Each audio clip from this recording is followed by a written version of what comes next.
ಪ್ರಮುಖವಾಗಿ DCM DK Shivakumar ಅವರಿಂದ ಮತ್ತೊಮ್ಮೆ ಮಾರ್ಮಿಕ ಮಾತುಗಳು ಕೇಳೋದಕ್ಕೆ ಸಿಗ್ತಾ ಇದೆ. ಇತ್ತೀಚೆಗೆ ಸಿಎಂ ಸ್ಥಾನದ ವಿಚಾರಕ್ಕೆ ಸಂಬಂಧಪಟ್ಟಂತೆ ಪ್ರತಿ ಬಾರಿ ಕೂಡ ಡಿಕೆ ಶಿವಕುಮಾರ್ ಆಡಿರುವ ಮಾತುಗಳೆಲ್ಲವೂ ಕೂಡ ಆಶ್ಚರ್ಯಕ್ಕೆ ಕಾರಣ ಆಗ್ತಾ ಇತ್ತು. ಈಗ ಮತ್ತೊಮ್ಮೆ ಅಂಥದ್ದೇ ಮಾರ್ಮಿಕ ಮಾತು. ಬೇರು ಇಲ್ಲ ಅಂದ್ರೆ ಮರ ಉಳಿಯುವುದಿಲ್ಲ ಅಂತ ಹೇಳ್ತಿದ್ದಾರೆ. ನಂಬಿಕೆ ಇಲ್ಲ ಅಂದ್ರೆ ಬದುಕು ಕೂಡ ಇಲ್ಲ ಅಂತ ಡಿಸಿಎಂ ಡಿಕೆ ಶಿವಕುಮಾರ್ ಅವರ ಮಾತು. ಉಳಿಪೆಟ್ಟು ಬೀಳದೆ ಕಲ್ಲು ವಿಗ್ರಹ ಆಗುವುದಿಲ್ಲ, ಶ್ರಮ ಪಟ್ಟಾಗ ಮಾತ್ರ ಫಲ ಸಿಗೋದಕ್ಕೆ ಸಾಧ್ಯ ಆಗುತ್ತೆ ಅಂತ ಡಿಸಿಎಂ ಡಿಕೆ ಶಿವಕುಮಾರ್ ಈ ಸ್ಟೇಟ್ಮೆಂಟ್ ಕೊಟ್ಟಿದ್ದಾರೆ. ದೇವರು ಶಾಪ ವರ ನೀಡಲ್ಲ, ಅವಕಾಶ ನೀಡ್ತಾನೆ. ದೇವರು ಕೊಟ್ಟ ಅವಕಾಶವನ್ನ ಬಳಸ್ಕೊಳ್ಬೇಕಷ್ಟೇ ಅಂತ ಡಿಕೆ ಶಿವಕುಮಾರ್ ಮಾತನಾಡಿದ್ದಾರೆ.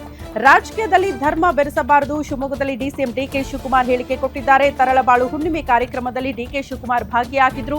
ಸೊ ಅದೇ ಕಾರ್ಯಕ್ರಮದಲ್ಲಿ ಮತ್ತೊಮ್ಮೆ ಮಾರ್ಮಿಕ ಮಾತುಗಳಿಗೆ ಡಿಸಿಎಂ ಡಿಕೆ ಶಿವಕುಮಾರ್ ಸಾಕ್ಷಿಯಾಗಿದ್ದಾರೆ. ಪ್ರೀತಿಯಿಂದ ಸ್ವಾಗತವನ್ನ ಬಯಸ್ತೇನೆ. ಸಚಿವರು, ಮಹಿಳಾ ಮತ್ತು ಮಕ್ಕಳ ಕಲ್ಯಾಣ ಇಲಾಖೆ, ಕರ್ನಾಟಕ ಸರ್ಕಾರ ಬೆಂಗಳೂರು ಇವರಿಗೆ ಅತ್ಯಂತ ಪ್ರೀತಿಯಿಂದ ಸ್ವಾಗತವನ್ನ ತರಳಬಾಳು ನಿಧಿ ಸಂಗ್ರಹಣೆಗಾಗಿ ನಮ್ಮ ಕಾರ್ಯಕರ್ತರು ತಮ್ಮ ಬಳಿ ಬರಲಿದ್ದಾರೆ.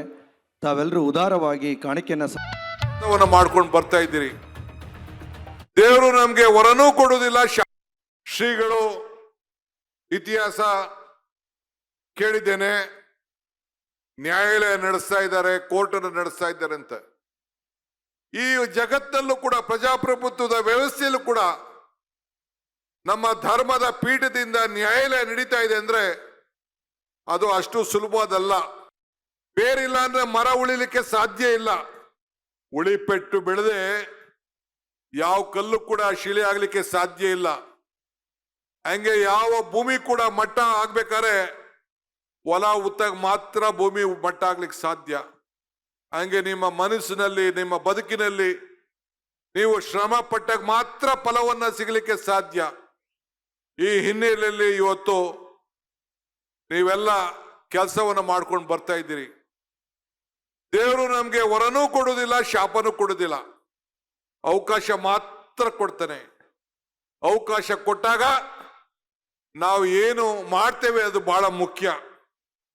ಹಿಂಗೆ ಬದುಕಿದಂತ ಸಂದರ್ಭದಲ್ಲಿ ನಮ್ಮ ಜೀವನದಲ್ಲಿ ನಾವು ಕೂಡ ಸಾಕ್ಷಿ ಗುಡ್ಡೆಗಳನ್ನ ಕೊಟ್ಟು ಹೋಗ್ಬೇಕು ಅನ್ನೋ ಚಿಂತೆಯಲ್ಲೇ ಈ ಮಠ, ಈ ಪೀಠ ಇವೆರಡು ಕೂಡ ಸಾಕ್ಷಿ ಗುಡ್ಡೆಗಳನ್ನ ಎಲ್ಲೋದು ಕೂಡ ಬಿಟ್ಟು ಹೋಗ್ತಾ ಇದೆ.